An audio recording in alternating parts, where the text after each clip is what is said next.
मैं कह रहा हूँ कि जो 2024 की तैयारी जो चल रही है, अगर देखा जाए तो विपक्ष को कई स्तर पे तैयारी करनी पड़ेगी। पहले तो कांग्रेस अगर इस पूरे विपक्ष का नेतृत्व करना चाहता है, तो कांग्रेस को अपने संगठन के अंदर कुछ ऐसी कोशिश करनी पड़ेगी जिससे एक जो मैसेज है कि कांग्रेस में सब कुछ ठीक नहीं है, नेतृत्व का संकट है, कांग्रेस के अंदर कई तरह के झगड़े हैं, कोई गुट है, ये सब चीजें दुरुस्त कर लेनी पड़ेगी। और इन सब चीजों को दुरुस्त करने के बाद एक संवाद, एक मैसेज ये होना चाहिए कि हम इस लड़ाई के लिए तैयार हैं, और उसके बाद 2024 से पहले जिन राज्यों में चुनाव होने हैं वहां कांग्रेस को अपनी ताकत दिखाने के लिए एक संगठित प्रयास करना होगा। और ये प्रयास अभी से दिखना चाहिए। जिस तरह से एक भारतीय जनता पार्टी का अटैकिंग मोड है, जिस तरह से भारतीय जनता पार्टी को लेकर पूरे देश में पक्ष और विपक्ष है। भारतीय जनता पार्टी के समर्थन में ढेर सारे लोग हैं, और जिसकी वजह से आप देख रहे हैं कि उत्तर प्रदेश जैसे राज्य में जहां हारते हारते भारतीय जनता पार्टी ने एक करिश्मा कर दिया, 42% वोटों के साथ पिछली बार से ज्यादा वोट ले आई। तो आपको लड़ना किससे है, ये आपको पहचान रहे हैं कि आपको भारतीय जनता पार्टी से लड़ना है। और भारतीय जनता पार्टी की कमजोर नस कहाँ है? नफरत फैलाने वाली पार्टी है। और क्या आप शांति का संदेश दे पा रहे हैं? क्या आप अपने प्रति भरोसा जगा पा रहे हैं? क्या आप जिस संगठन के साथ काम कर रहे हैं वो इतना संगठित है कि इस सारी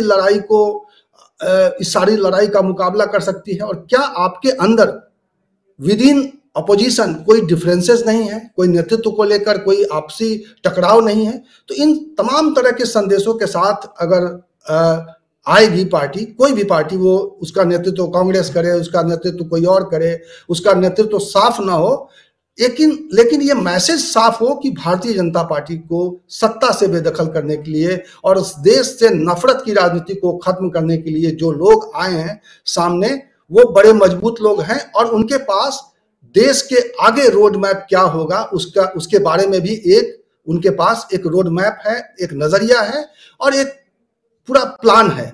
तो इसलिए मुझे लगता है कि ठीक है, टुकड़ों टुकड़ों में ये बात चल रही है, लेकिन मुझे लगता है कि संपूर्ण विपक्ष को एक मजबूत और तेज प्रयास करने की जरूरत है। शरद यादव पुराने लीडर्स हैं, हम लोग सुन रहे थे उनको, उनकी आवाज में खनक वो गायब है, लेकिन उनके विचारों में दम है आज भी। और कह रहे हैं अगर राहुल गांधी की वो उनको अपना नेता मानते हैं, अपना गुरु मानते हैं, तो ये बड़ी बात है। क्योंकि जो शरद यादव ने जिस तरीके का नेतृत्व दिया है, हम लोगों ने देखा है किस तरह से मोर्चा की सरकार चल रही थी, किस तरह की उनकी भूमिका थी, किस तरह से वो एक ग्लू रखते हैं, सबको जोड़ने की ताकत रखते हैं। अगर राहुल गांधी उनके जरिए लोगों को जोड़ने की कोशिश करेंगे, विपक्ष को एकत्रित करने की कोशिश करेंगे, शायद वो यही इशारा कर रहे हैं, तो निश्चित रूप से आने वाले समय में मैं मानता हूं कि विपक्ष की लड़ाई मजबूत हो सकती है। और बहुत सारे लोग कहते हैं कि भारतीय जनता पार्टी आज इतनी ताकतवर हो गई है कि उसको हराया नहीं जा सकता है।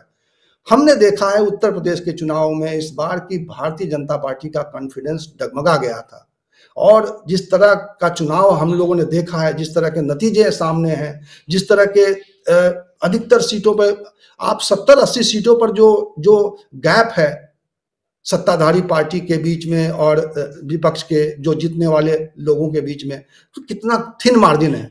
तो ऐसा नहीं है, ये पार्टी अपने आप को अजेय मानती जरूर है, उनकी रणनीति, चुनावी रणनीति बहुत मजबूत है, उनके नेता बड़े ताकतवर हैं, उनके पास साधन संसाधन भी आज की तारीख में ज्यादा है। तो इस तमाम ताकत के बावजूद आप देखिए कि उत्तर प्रदेश में अखिलेश यादव जैसा चेहरा उनके नाक में दम कर दिया, और आखिर में उसने अपनी सीट बढ़ा ली और उनको हारते हारते वो जीत पाए हैं। तो ऐसा नहीं है कि देश के स्तर पर 2024 के स्तर पर विपक्ष की कोशिश रंग नहीं ला सकती है। इस देश के बहुत सारे लोग इस सरकार को, नफरत की राजनीति को खत्म करना चाहते हैं, और अगर ये मैसेज देने में ये कामयाब हो गए कि हम इसे खत्म करने के लिए तैयार हैं, हमारे पास लोग हैं, हमारे पास चेहरे हैं, हमारे पास रोड मैप है। बिल्कुल सही कह रहे हैं।